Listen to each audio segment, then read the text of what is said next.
सुप्रभातम प्रिय छात्रों, स्वागत है आपका आज के इस वीडियो में। पिछले वीडियो में हमने व्याकरण के पाठ 1 का अध्ययन शुरू किया था। आज के इस वीडियो में हम उसी पाठ को आगे कंटिन्यू करेंगे। तो आइए शुरू करते हैं।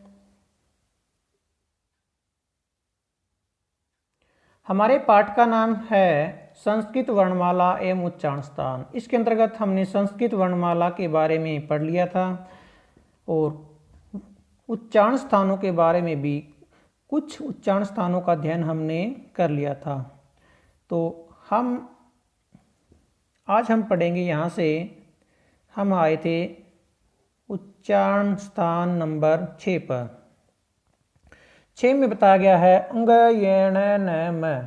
ये वर्ण नासिका से बोले जाते हैं। तो ये अंग न म ये है जो हमारे क से म तक के 5 वर्ग है। उन 5 वर्गों के अंतिम वर्ण हैं। सभी 5 वर्गों के ये 5वें अर्थात अंतिम वर्ण है।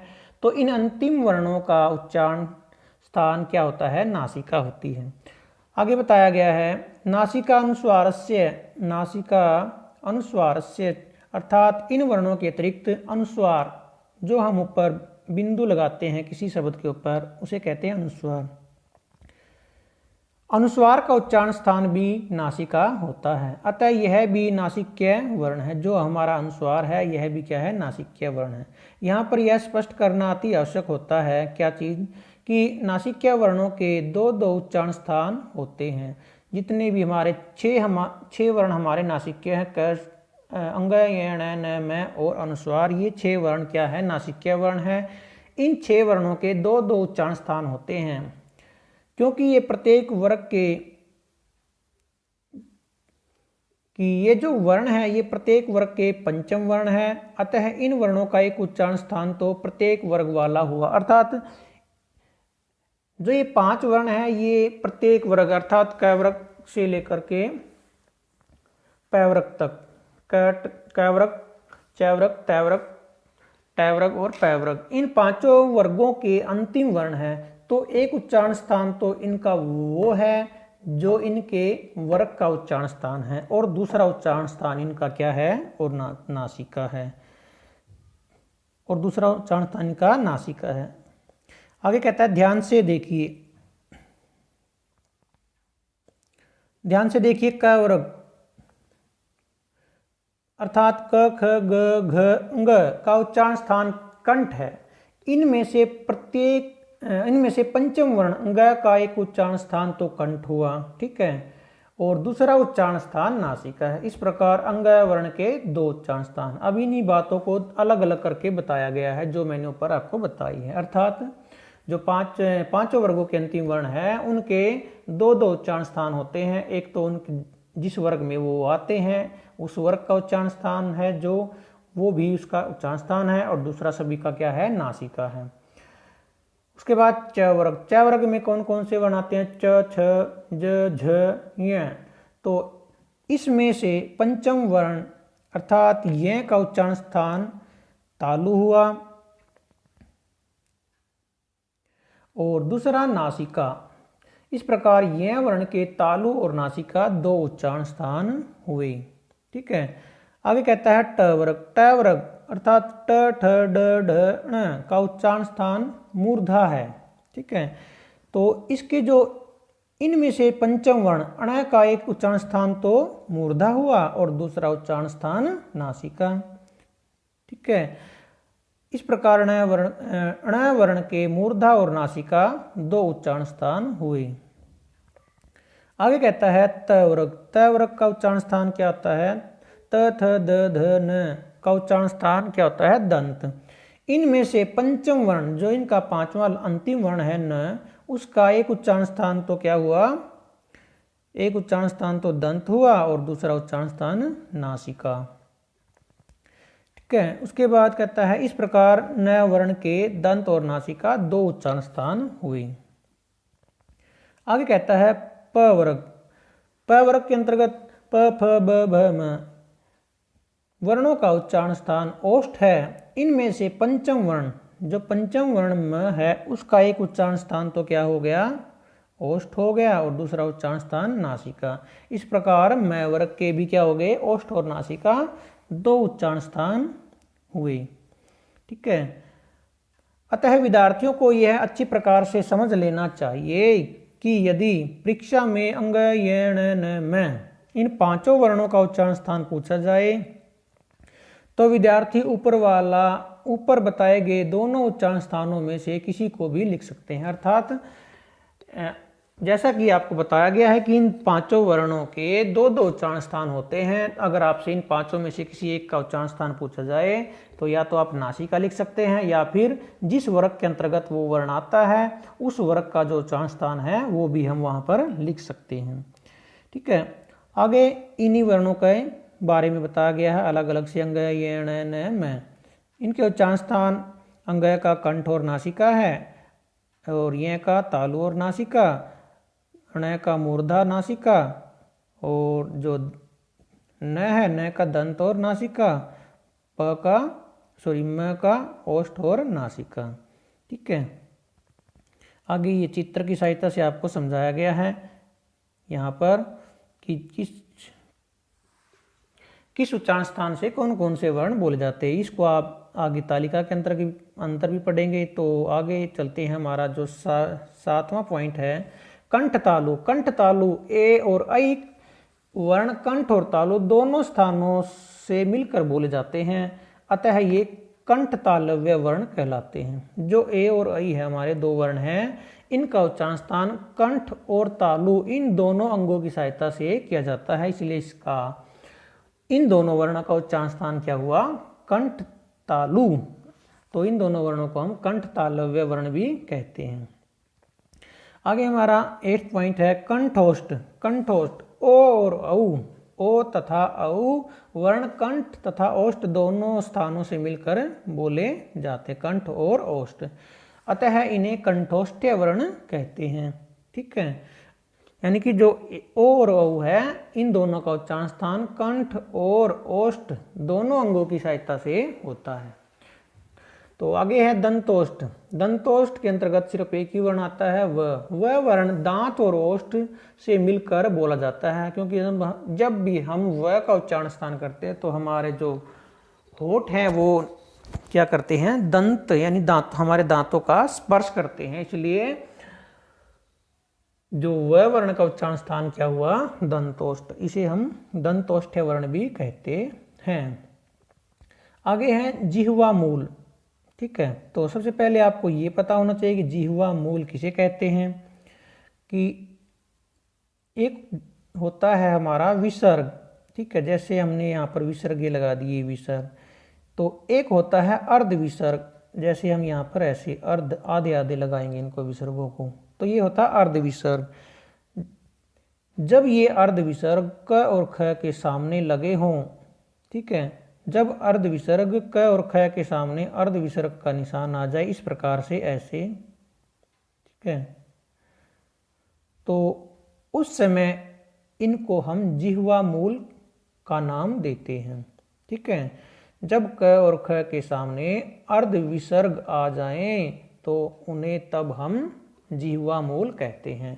जिह्वा मूल अर्थात जिह्वा का मूल भाग, मूल किसे कहते हैं, जो उसकी जड़ होती है। ठीक है, जहां से जिह्वा हमारी शुरू होती है उसे हम जिह्वा का मूल भाग कहते हैं। पीछे वाला भाग, सबसे पीछे वाला भाग जिह्वा का जिह्वा मूल कहलाता है। तो इन 2 वर्णों का, यानी कि जब ये क और ख के सामने अर्ध विसर्गों का निशान आएगा तो इनका उच्चारण स्थान क्या रहेगा, जिह्वा मूल, अर्थात जिह्वा का पश्च भाग, पीछे वाला भाग। ठीक है, आगे है कंठ नासिका। कंठ नासिका किसे कहते हैं, अर्थात कंठ और नासिका से किन किन वर्णों का उच्चारण होता है। मुख, कंठ का अर्थ यहाँ पर अर्थ लिया जाएगा मुख से, मुख का अर्थ यानी पे यहाँ पर होगा कंठ से, तथा नासिका से उच्चरित वर्ण, यानी कि जिस वर्ण का उच्चारण कंठ और नासिका दोनों की सहायता से होता है उन वर्णों को हम कंठ नासिक्य वर्ण कहते हैं। तो इसके अंतर्गत हमारे आते हैं एक तो अनुनासिक, जो हम ऊपर चंद्र बिंदु लगाते हैं, ठीक है, तो और दूसरा है हमारा अनुनासिक है। अतः अनुनासिक का दूसरा नहीं, सॉरी, इसके अंतर्गत सिर्फ अनुनासिक वर्ण ही आता है जो हम चंद्र बिंदु लगाते हैं। तो इस अनुनासिक का उच्चारण स्थान क्या होता है? कंठ नासिका। विद्यार्थियों की सुविधा के लिए सभी वर्णों की उच्चारण स्थान तालिका नीचे दी गई है। तो यहाँ पर आपको एक उच्चारण स्थान की तालिका बना के दी गई है। तो इसके अंतर्गत आपको एक तो आपको संस्कृत सूत्रों के माध्यम से कंठ उच्चारण स्थान याद करने का तरीका बताया गया है, और दूसरा अलग अलग वर्ण करके दिखाया गया है। तो आपको जो भी तरीका आसान लगे उसके माध्यम से आप कर सकते हैं। ठीक है, तो सबसे पहले है हमारा कंठ। कंठ के लिए संस्कृत में सूत्र बना है अ को है विसर्जनिया नाम कंठ है। अ को है विसर्जनिया नाम कंठ है। अ को है विसर्जनिया नाम कंठ है। तो इसका अर्थ होता है, जैसे कि मैंने आपको पहले बताया था वर्णमाला के अंतर्गत, कि आपको जो वर्ण है वो शॉर्ट तरीके से, शॉर्ट की से याद रखने हैं। तो यहाँ पर वो शॉर्ट की आपको कि यहाँ आपकी सूत्रों की व्याख्या करने में सहायता करेगी। तो सबसे पहले जैसे अ को है विसर्जनीय नाम कंठ है, तो अ से आपको यहाँ पर दोनों अ और आ यहाँ पर जो ले लिए हैं, अ और आ दोनों वर्ण ले लेने हैं। कु से आपको क वर्ग के पांचों वर्णों को याद रखना। कु से हमारा हो जाएगा क ख ग घ ङ। फिर उसके बाद आता है अ कु ह से ह वर्ण आ जाएगा, और विसर्जनीय से विसर्जनीय नाम से विसर्ग आ जाएगा। विसर्ग का मतलब हो जाएगा यहाँ पर विसर्ग। तो यहाँ पर आपके हो जाएंगे अ कु है विसर्ग का उच्चारण स्थान क्या हो जाएगा? कंठ है। अर्थात अ वर्ण दोनों अ और क वर्ग के पांचों वर्ण और विसर्गों का उच्चारण स्थान क्या है? कंठ है। दूसरा हमारा तालु। तालु से जो वर्ण बोले जाते हैं उनके लिए सूत्र बनाया गया है ईचु यसा नाम तालु। तो ईचु यसा नाम तालु आपको याद कर लेना है, या तो ईचु यसा नाम तालु इस तरह से। तो इसका अर्थ क्या रहेगा? ई से आपके दोनों वर्ण आ जाएंगे, ह्रस्व और दीर्घ ई, और चू से आपका च वर्ग के पांचों वर्ण च ठ ज झ य, ये पांचों वर्ण आ जाएंगे। य से आपका यह वर्ण आ जाएगा, और श से ये जो आपका तालव्य सकार जिसे हम 21 वाला स भी बोलते हैं। ठीक है, तो ये आपका ये सभी वर्णों का उच्चारण स्थान आपका तालु रहेगा। इसको आप सूत्र की सहायता से याद रख सकते हैं, ईचु यसा नाम तालु। आगे हमारा मूर्धा।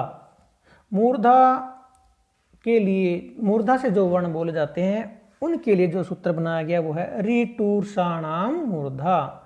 ऋटूर्षाणाम मूर्धा।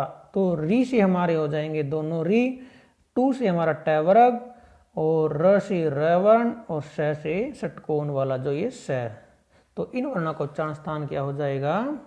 मूर्धा। और ये सारे वर्ण क्या कहलाएंगे? मूर्धन्य वर्ण।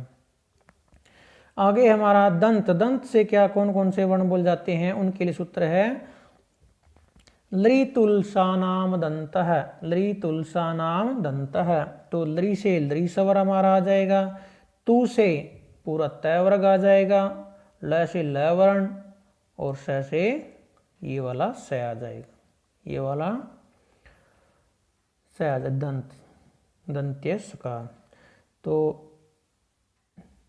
दंत से हमारे जो वर्ण बोले जाते हैं वो हो जाएंगे, उनके लिए सूत्र हो जाएगा लृतुलसानाम दंत है। तो इन वर्णों को हम दंत्य वर्ण कहते हैं।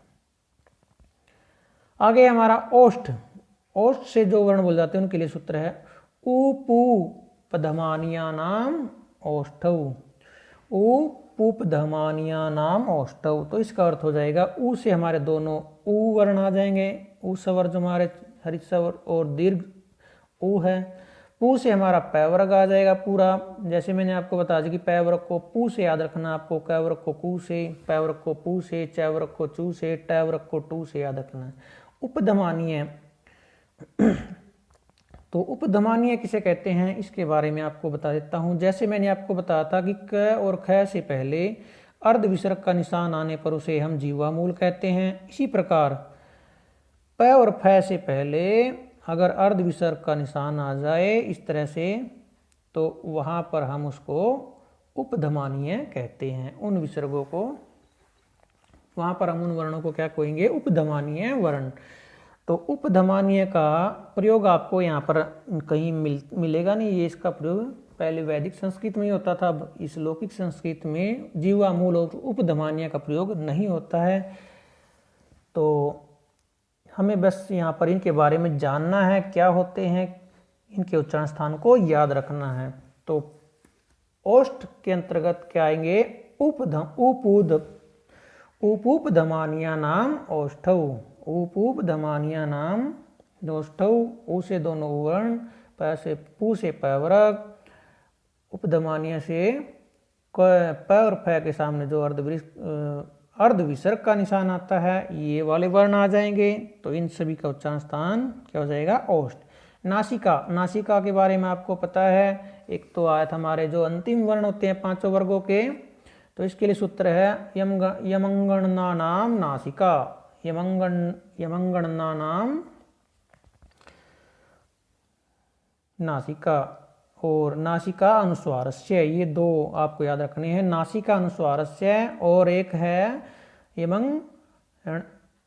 यमंगणना नाम नासिका।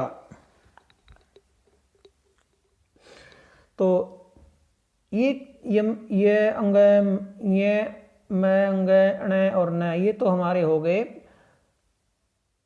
जो हमारे पांचों वर्ग हैं उनके अंतिम वर्ण हो गए। और दूसरा हमारा अनुस्वार, नासिका अनुस्वारस्य, इसके अंतर्गत हमारा जो अनुस्वार है, ये जो हम पर बिंदु लगाते हैं ये हमारा आ जाएगा। तो इन सभी वर्णों का उच्चारण स्थान क्या हो जाएगा, नासिकम। उसके बाद कंठ तालु, कंठ तालु के अंतर्गत दो ही वर्ण आते हैं, ए आई, ठीक है, इनको हम ऐसे भी याद रख सकते हैं, ए आई, और सूत्र रखने हैं तो ए दयितो कंठ तालु, इस तरह से आपको पढ़ना पड़ेगा, ए दयितो कंठ तालु। उसके बाद कंठोष्ठ से आ जाएगा हमारा ओ दौतो कंठोष्ठ है, या ओ दौतो कंठोष्टम, ठीक है, ओ दौतो कंठोष्टम। तो इसमें आते हैं हमारे ओ और औ। उसके बाद दंतोष्ठ, दंतोष्ठ में सिर्फ एक ही वर्ण आता है, इसके लिए सूत्र है वकारस्य दंतोष्ठम, वकारस्य दंतोष्ठम, ठीक है। आगे है जिह्वा मूल, जिह्वा मूल से कौन कौन से वर्ण बोल जाते हैं, जिह्वा मूलम, जिह्वा मूल्यस्य जिह्वा मूलम, इसके लिए सूत्र है जिह्वा मूल्यस्य जिह्वा मूलम, अर्थात जो क और ख के सामने जब अर्ध विसर्ग आती है उसे हम जिह्वा मूल कहते हैं, और उसका उच्चारण स्थान भी क्या रहेगा, जिह्वा मूल। आगे है कंठ नासिका, तो कंठ नासिका किसका उच्चारण स्थान है, अनुनासिक का, जो ऊपर चंद्र बिंदु लगाते हैं उसका उच्चारण स्थान क्या है, कंठ नासिका। तो यहाँ पर हमारा क्या हो जाएगा, कंठ नासिका का जो सूत्र है वो है मुख नासिका वचनो अनुनासिक है, मुख नासिका वचनो अनुनासिक है। तो या तो हम इनको इन संस्कृत सूत्रों से याद कर सकते हैं, ठीक है, या तो ये एक तरीका ये है संस्कृत सूत्रों के माध्यम से, या फिर इसको वर्ण के माध्यम से, ठीक है। और एक तरीका आपको मैं हिंदी में वैसे थोड़ा एक ट्रिक सी बना के बता दूंगा पीछे से, उस अगर आपको वो आसान लगे तो ऐसे उस तरह से याद कर लेना। एक बार नीचे कुछ पॉइंट दिए गए, इनके बारे में जान लेते हैं। उच्चारण स्थान संबंधी ध्यान देने योग्य विशेष बातें, क्या कहते हैं, प्रत्येक वर्ग का उच्चारण स्थान एक ही होता है, यानी कि हमारे जो 5 वर्ग है, क वर्ग, त वर्ग, ट वर्ग, प वर्ग और कौन सा रहेगा, च वर्ग, ठीक है, जिन्हें हम कु, चो, टो, तो, पू के नाम से जानते हैं, इन सभी का उच्चारण स्थान एक एक होता है। दूसरी बात कहती है, ये भी आपने पढ़ी है, उंग, ये, न, म, इन नासिक के वर्णों के दो दो उच्चारण स्थान होते हैं, एक तो नासिका और दूसरा जिस वर्ग के अंतर्गत ये पांचों वर्ण आते हैं वो वाला उच्चारण। तीसरा है हमारा संयुक्त वर्ण, जैसे हमारे संयुक्त वर्ण है अक्ष, त्र, ठीक है, और ज्ञ और श्रय। जिस तरह से हमारे संयुक्त वर्णों में जिन दो वर्णों का मेल या संयोग हो उन दोनों वर्णों के उच्चारण स्थान उस संयुक्त वर्ण के उच्चारण स्थान होते हैं। अर्थात जिस प्रकार हम क्षय लिखते हैं, क्षय, ठीक है, क्षय क्या हमारा संयुक्त वर्ण है, तो क्षय के अंदर कौन कौन से वर्ण मिले हुए हैं, क और श, क्षय बनता है क और श से। तो क्षय का उच्चारण स्थान क्या रहेगा, क जो क का और श का उच्चारण स्थान है, तो क का उच्चारण स्थान क्या होता है, कंठ, ठीक है। और श का उच्चारण स्थान क्या आता है? मूर्धा। तो इस श का उच्चारण स्थान क्या हो जाएगा? कंठ मूर्धा। ठीक है। इसी तरह से त्रय, जो त्रय हमारा वर्ण आता है संयुक्त वर्ण, इसका उच्चारण स्थान क्या रहेगा? जो त्रय के अंदर जो वर्ण है, त्रय में कौन कौन से वर्ण होते हैं? त और र। ठीक है। तो तय का उच्चारण स्थान क्या होता है?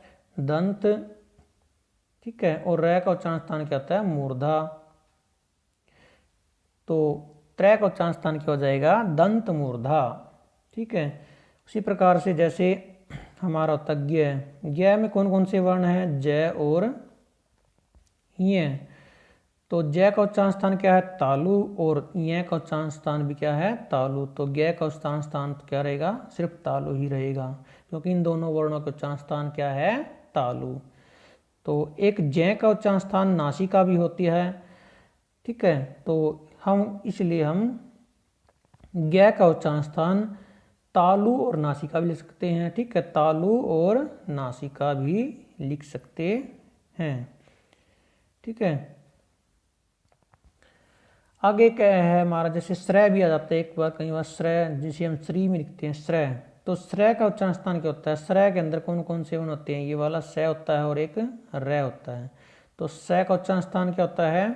तालु होता है। और र का क्या होता है? मूर्धा। तो श्रय का उच्चारण स्थान क्या हो जाएगा? तालु और मूर्धा। ठीक है। इसके बारे यहाँ पर हमारा जो ये पाठ है, व्याकरण का पाठ, एक यहाँ पर क्या हो जाता है? समाप्त हो जाता है। इसके बाद अभ्यास को हम कल करेंगे। और एक बात और मैं आपको यहाँ पर नीचे बता देता हूँ, अगर आपको इन दोनों तरीकों से उच्चारण स्थान याद नहीं होते हैं तो आप एक तरीका यह भी देख सकते हैं। जैसे हमें कंठ के उच्चारण स्थान याद करने हैं, ठीक है, तो आप याद कर सकते हैं। कंठ के आपको जैसे याद करने हैं तो आप इस तरह से याद कर सकते हैं। ए को है विसर्ग कंठ, ए को है विसर्ग कंठ। ईचू यश तालु, ईचू यश तालु। रीटू रस मूर्धा, रीटू रस मूर्धा। लृतु लस दंत, लृतु लस दंत। आगे है जैसे उपु उपधमानीय ओष्ठ, उपु उपधमानीय ओष्ठ। ओ ये मैं अंगण नासिका, ये पांचों हमारा जो अंतिम वर्ण है पांचों वर्गों के, इनका क्या था? नासिका। ये मैं अंगण न नासिका। ए ऐ कंठतालु, ओ औ कंठोष्ठ, ओ औ कंठोष्ठ। व दंतोष्ठ, इसका तो एक ही है। अनुनासिक कंठनासिका। और जिह्वा मूलीय जिह्वा मूल। इस तरह से आप याद कर सकते हैं। तो जिस प्रकार अगर हमें इस प्रकार से याद हो गई अ को है विसर्ग कंठ, अगर हमें इसके बाद कोई वर्ण दिया जाता है, जैसे अगर कोई हमसे इस प्रकार हमें याद हो गए, तो हमसे कोई पूछे जैसे कि छ का उच्चारण स्थान लिखो, तो सबसे पहले आपको क्या देखना है कि छ कौन से वर्ग में आता है? च वर्ग में। च वर्ग में छ आता है, च छ। ठीक है। च वर्ग को हम क्या बोलते हैं? चू। तो चू किस कौन सूत्र में आता है हमारा? ई चू। यहाँ पर आ गया ई चू यस है तालु, तो हम क्या लिख देंगे? तालु। ठीक है। इसी प्रकार हमसे कोई पूछे जैसे ठ का उच्चारण स्थान लिखो, ठ। तो ठ किस वर्ग में आता है? ट वर्ग में। ट वर्ग को क्या बोलते हैं? टू। तो टू का क्या हो जाएगा? री टू रस है मूर्धा। तो ट इसका उच्चारण स्थान क्या हो जाएगा? मूर्धा। तो हम ये याद रख लेंगे, री टू रस है मूर्धा। ठीक है। ऐसे ही जैसे हमसे कोई पूछे भ का उच्चारण स्थान लिखो, भ कौन से वर्ग में आता है? प फ ब भ। तो प वर्ग को क्या बोलते हैं हम? पू। तो पू कहाँ पे आता है? उपू, उपू उपधमानीय ओष्ठ। तो हमारा इसका हो जाएगा ओष्ठ। ठीक है। तो इस प्रकार से हम इनको हल कर सकते हैं, कोई मुश्किल नहीं है। 4-5 बार आप अगर इन सूत्रों को या तो या इस तरह से याद कर लो, 4-5 बार आप बोलोगे तो आपको आसानी से याद हो जाएंगे, या फिर आप यहाँ से जो संस्कृत में हमें दिए गए हैं वहाँ से आप याद कर सकते हैं। ऐको है विसर्जनिया नाम कंठ है, ईचु यशा नाम तालु, रीटुर्षा नाम मूर्धा, लृतुलसा नाम दंतः, उपधमानिया उपोपधमानिया नाम ओष्ठौ, यमंगणना नाम नासिका च, नासिका अनुस्वारस्य, ए दयित कंठ तालु, ओ दयितो कंठोष्ठ, वकारस्य दंतोष्ठ है, जिह्वा मूलीय जिह्वा मूलम, मुख नासिका वचनो अनुनासिक है। तो दोनों ही आसान तरीके हैं, कोई भी आपको अच्छा लगे तो आप कर सकते हैं। तो आज की वीडियो में सिर्फ इतना ही, कल के वीडियो में हम इसके अभ्यास को हल करेंगे। तो आज सिर्फ इतना ही, धन्यवाद।